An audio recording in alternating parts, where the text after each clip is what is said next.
Assalomu alaykum Beruniy beton quyish xizmati obunachilari. Beruniy Ofi Qamshartaldagi ishimizni bitirdik. Bu yerda Alibek akaning uyida ishladik. Bu yerda 200 kvadrat stoyashka qo'ydik, 80 metr bordyur bo'ldi. Bordyurimizning balandligi 80 sm bo'ldi. Stoyashkaning qalinligi 10 sm dan yuqori bo'lmadi. Plus mana fundamentimiz ham bor 40 metr. Shu yerda garaj bo'lar ekan. Mana ishlagan yerlarimiz.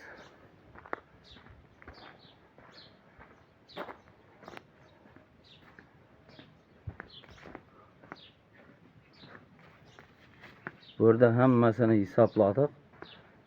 Mana turbalar, mana yomg'ir uchun turbalar qo'yilib ketdi. Setkisi, klyonkisi, mana buni yuzumga turbalar mana. Hammasini qo'shib hisobladik. Chegasini için ketgan. 33 milyon 200 ming so'm pul ketdi.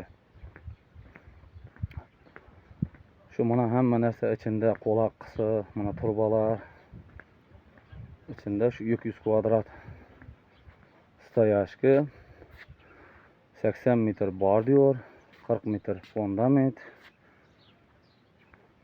Shunday pul ketdi. Stoyashkani kvadratini bu yerda 45 ming so'mdan quydik.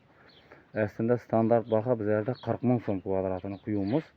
Bu yerda 45 ming so'mdan quyganimiz tiylari yomon emas ekan, yaxshi ekan. 10 sm qalinlikda quydik. Biroq 45 mingdan quyganimiz mana traktorda shu turgan yerida turdi. Shu yoqlarga kiralatovan emas, anyanada kiralatovan emas. G'altaklab qatnadik.